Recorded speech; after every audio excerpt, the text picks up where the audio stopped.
you know, a lot of things could happen. Smash sometimes takes a toll on the Switch. I think the Switch is like the worst console I've ever purchased in my entire life. Worse than the Wii U? Okay, at least the Wii U worked. That's fair. My Wii U didn't break after a year and a half of owning it. But you're looking at the Switch as a console rather than as a handheld, which is really what I think Nintendo made it to be. Okay, no, I'm still looking at the Switch as a handheld. It's still bad. So, I owned my Switch Shout out to for Joy-Con. 2 years, and I didn't turn it on for 2 months. Permanently broken. The technician told me it was permanently broken, and that I have to pay $100 to make it work. Oh, no. Oh, man. That And it sounds was like past a scam. Nintendo Warranty. I have bought 4 pairs of Joy-Cons, and they've all broken. Oh, yeah, well, the Joy-Cons are just, like, are intentionally manufactured bad. Anyway. But free Melee. Speaking of intentionally manufactured badly, we got Ryu out here. Not playing. that was good segue because I agree. Nah, but this Ryu, you know, it can take names. He brings it out for niche matchups, but this might be one of them, actually. But Ken, a little better kill power, right? Overall, I think at least a better kind of hitbox on some of the stuff. You tend to think of that ability there with the Shuriken to get some stuff. But Ryu, of course, having plenty of kill power himself. Yep. And of course, very similar kits overall. I mean, they're Echo characters. But I think the biggest difference is the Fireball and the Tatsumaki because, you know, the Fireball adds another level of camping. Yeah. And just zoning your opponent out. And then, you know, the Tatsumaki is just another kill move. And that's something that Ken doesn't really have at his disposal. Sure, he has like an anti-air Shoryuken, but, I mean, don't even need him. Anti-air with upper right there. Yeah, the anti-air was, I mean, it was really good in the set against Koda, but so far in this one, it hasn't worked out well for him. So I do like this because it is, first off, like you said, that Tatsumaki gives him more damage, gives him more knockback off some combos. And I think he's really going to need that here against Kola, who takes that stock back very quickly. Very quickly indeed. And now trying to get something going again. The auto turnaround working out for him. The Fireball is coming out, looking like Mario, but, you know, a whole different beast.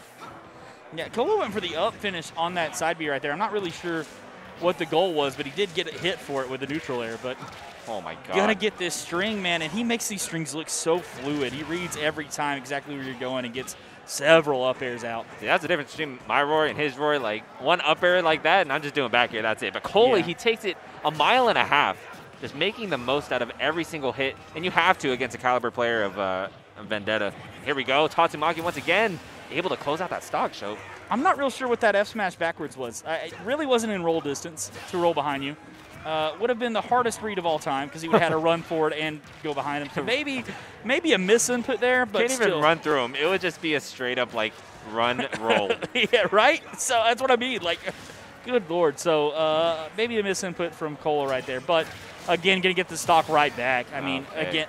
This is something about him. You know, he goes down and then he's able to answer so often. Oh, yeah. That's the resilience of this young player right here. Kola, he doesn't give up. Okay, now I see the point of the up finish because you get the tech chase. But earlier he was in the middle of the stage. I didn't understand it. But either way, a lot of damage coming out here from Vendetta. He is able to put it on with this Ryu. And we're seeing the reason he's made this pick, right? Because this is damage he did not get on Ken. For sure. Oh, and the tech chase, yeah. Rolling away was very smart right there. Unable to, you know, really chase him there. Tatsumaki still connecting, but not the strong hit. It lasted way too long. Oh, good read. Yep. Overshooting there. Knowing Kola was going to try and retreat a little. Even though he's backing himself into a corner, I mean, you have to get away from this pressure from Vendetta, but he makes it impossible. Yeah, good read on that air dodge out right there, which honestly, I mean, maybe had been reactable because air dodge of the lag on it. Yeah. Either way, if you're good and don't have old man hands like me. But either way, he knew exactly he was going away. Last time he rolled away. This time goes for it again, thinking he can get out of space. And it's kind of similar to what you were talking about where, you know, we've been seeing these Shoto mains here in Georgia overrun a little bit to try to get those follow-ups. And it's kind of the similar thing to what he did right there on that air dodge. Oh, yeah. Running to where you want to be. And it working out. 1-1 in this winners finals best of 5. Man, you don't want to go in the loser's bracket. It's actually super scary. Yeah, and I think Kola has to adjust here because Vendetta is showing how much damage he can get off of just a couple of strings, right? As opposed to on the Ken where he got a little bit less damage.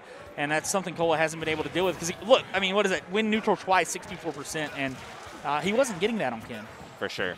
And the fireballs, both the red and the blue working out. I don't know the specific name. Like, you know. They're still both Hadouken, I think. But I'm not sure what the difference is. Like if one has like a charge tied kit or name or something like that. Man, you're asking the wrong person. But Same. regardless, you know, Vendetta, he knows the name. He knows how to use this move, and it's working out so far. But Kola making that slow but sure comeback into the short Yukin. Something we're pretty used to, you know, being Smash 4 commentators and players. But we don't see it too much in this game. No, you don't. It's not the Ryu staple anymore. It's the Tatsumaki that you see more often. Oh, yeah. And we, again, very familiar with that after that last game. Used it to very good use. But here we go. Kola, I mean, he comes back for that second life after he's come off the platform as good as anyone I know, as he almost gets a stock here and racks some damage up.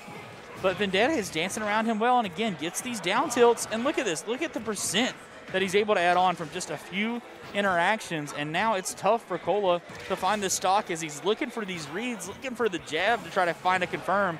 But Vendetta not giving it to him. Yeah, he's getting the hits, just not the right hits. And, man, trying to catch him because he knows that Ryu is never going to just snap the ledge like that.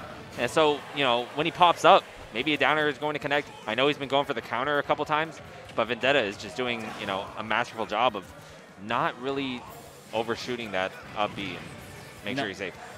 Yeah, and living forever here. I mean, I didn't think that up throw would kill, but the Tatsumaki late hit of that. I mean, I still like the tech to go backwards on that so you get to the back side of it. Yep.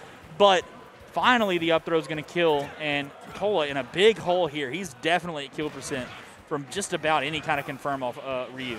Definitely. Oh, and I thought we were going to see the upper and then cancel it into the short Yukin, which is actually a thing, but not quite. Oh, going for the focus, adding another layer of mix-up that Kola just has to be cautious of, or else, you know, you're going to get blindsided by Vendetta. And Cola's doing a good job here. He's coming in with the aerials over the top of the down tilts, which Vendetta's fishing for because, I mean, you hit one, you end the stock. So, oh, maybe not. That one a little bit too far out. I think reading that goes for the hard down tilt follow-up just to get a little more damage on. Yep. But Cola's bringing his way back into this. Vendetta's going to be looking for this kill here. I think anything into Tatsumaki is going to end it. Hadouken's at him, not going to be able to get it. Shoryuken looking for it. And now Kola is the one dancing around that threat range of Vendetta, staying alive for a very long time and taking this stock. Oh, yeah. And I actually thought Kola was on his last stock, but, you know, hanging on with all this rage, you really got to be careful as Vendetta. And this is going to be a big combo string right here. 44% and counting, 56 off stage, and he might have to. Oh, no, he's just dead. No jump, side B, maybe a misinput. I feel like he wanted focus to be able to propel himself forward and somehow got Tatsumaki. I think so. That's a little low for the Tatsumaki right there. Yeah. I mean, that's going to put you right in the range where Kola knows exactly how to react to it there. Definitely. And an SD, and you can see Vendetta's a little bit disappointed in himself on that one. But I think you're right. The misinput coming in clutch for Kola right there, who gets away with one. Vendetta had so much control in that game early. That momentum was all on Vendetta's side. And now, you know, getting a little bit frustrated. I know he's a very emotional player, and Kola just staying calm, cool, and collected. We'll see what happens in this game 4. You know, very crucial. I feel like you don't want to go game 5 with Vendetta. You know, he is too strong. No, he really is. And again, it's the kind of characters that, you know, pardon the pun, always have a puncher's chance, right? They're always going to have a chance to come back and get that kill potential. Roy, same way. Oh, yeah. Because they both of these characters have such early kill potential. You can never really count them out of games or sets. And so it's so you know, chaotic to try to take them to a 5th game. And that's not really what you want to be. You want to be in control. And you see these down tilts coming out. There's not much Ryu. Oh, my God. Not much Ryu can actually do when he does it on shield. Oh, my goodness. Sure, you can almost finding a stock, but not quite. Not enough juice on that one. No, that's going to be close. And now he's fishing again for the down tilts. The up B's going to get him out of it, but only for a moment as he falls right to the platform and the punish coming out from Vendetta. Oh, yeah, that was perfect. And having that at his disposal, I don't think he had that in the previous iteration where you can just cancel the first hit of upper and the short. That is so essential when, you know, Kola wants to retreat to those platforms. That is true. And so here we go. I like that. Using the fact that Roy gets a little bit shorter when he dashes to get under that Hadouken.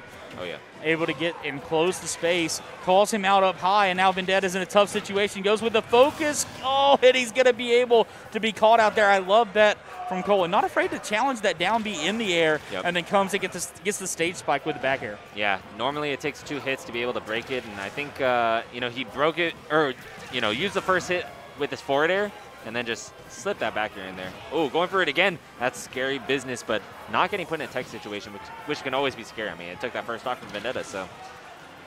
And I like what he's doing here because now that he's gone off stage a couple times, he's making Vendetta respect that option. Whereas for the most part, he's been hanging at the ledge, looking for the ledge trap. Now Vendetta has to think, look, he can come at me here. He's had some success doing it. Oh, I like this, using the up B out of the shield just to get a little bit of damage and get some space there. That was the only way he was going to get out of that. You know, the down tilt on shield when he was that close to your body. I mean, you either got to drop shield or just spam your best out of shield option. That's exactly what Kola did. The Nair 1 getting him out of that Tatsumaki range. Wait a second. He's pretty far off. Yeah. I mean, that was the only way he was really going to live. He could have focused maybe, but, you know, expending that option, it could be deadly. Vendetta on his winner's stock now. What can he do to bring this back? He's going to be looking for those down tilts. He's going to look for an aerial maybe to confirm. But Kola is trying to escort him to the blast zone. Looks for the counter. It's not going to be there. And we'll see down tilt here under the shield. Check chase. Great tech chase. And then coming in is Vendetta. Kola, though, keeping this pressure on, racking up so much extra credit before he's finally taken away at 151. Yeah, those down tilts really giving him mileage. Just putting Vendetta on his toes. Not even confirming the kills, but just, you know, making him scared, because if he misses one tech, and there you go, that is the read from Kola. Down tilts, putting in that mileage. And really it did, because I think you were pointing this out. The down tilt there, getting those chases, and most of the time he's reading either neutral or roll away. Yeah. And Vendetta finally had some success with going in. And most people, when you have success going one way, they tend to go back to that option. And Kola saved reading that. He saved that hard punish for the moment he knew he could get the kill. I think that was intentional.